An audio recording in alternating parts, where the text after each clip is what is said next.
আসসালামু আলাইকুম দর্শক, আমি হলি ভার্মা। দর্শক, আপনারা জানেন আমাদের পূজার গাওয়ার বিহারিপুরে কোনো মেম্বার নাই, কোনো চেয়ারম্যান নাই, কোনো সরকারি প্রতিনিধি নাই।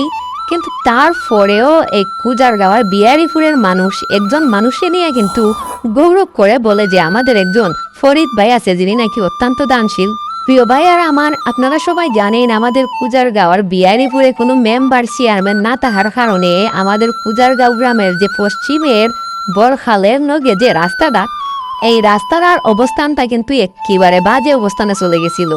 তো শেষমেশ কিন্তু এই রাস্তার জন্যে আমি ফরিদ চাচার কাছে গেছিলাম যে চাচা আমাদেরকে কি কোনো মানে তুলা কিছু আল্লাহর হস্তে আবিষ দিয়া আমাদেরকে কি একটু চলার মতো পজিশন করে দেওয়া যায় কি না। যেহেতু আমাদের নির্বাচিত নেতা কিংবা সরকারি কর্মকর্তা তারা সব ঠাড়াহুড়ি চুপ লাগিয়ে মরে গেছে। দর্শক, 2 থেকে 3 দিন পরে শুনলাম যে সরকারের তাকি নাকি কি একটা বরাদ্দ হয়েছে 1,16,000 টাকার। এই বরাদ্দ নাকি ফাঁস হইয়া গেছে আমাদের এই রাস্তার মধ্যে রাবিশ ফালানোর লাগে। তো ভাবলাম যে যেহেতু বড় রাস্তার মাঝে রাবিশ আইব সরকারি মাধ্যমে, তো এই গানের মাঝে সরকারের আমরা চলতে পারি না, হইলে তো সরকার আমরা দিবই। তেয়া চিন্তা কিসের, C C C C C ফন্ডটা কি 20 দিন পরে উনি এটা বাজেট মাজেট বলে কিচ্ছু নাই। আবার কেউ কেউ মন্তব্য করে যে ইতাতে এমন নয় মাইরে আইলি যেমন কিতে হয়েছে আল্লাহ বালা জানে।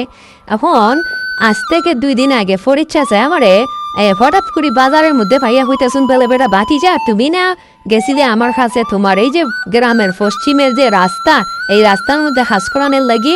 এই রাস্তার মধ্যে বাবা আমি এই রাবিশ ফালাইয়া মোটামুটি এখন একটু চলার পজিশন কইরা দিছি, তুমি যাইয়া এই জায়গাটা দেখে আইও। তো দর্শক, আমার মনে হইলেও আমাদের ফরিদ চাচার এত সুন্দর একটা ভালো কাজ, এটা খালি আমি এই খলিফার মাই দেখতাম। এই খুজার গাওয়ার বিহারিপুরা জয়পুর গাঁও গ্রামের মানুষে কি কোনো দুষ করছিনি যে হেরা এই ফরিদ চাচারি ভালো হাসটারে দেখতো না?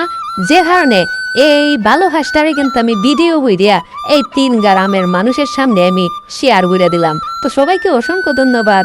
আসসালামু আলাইকুম।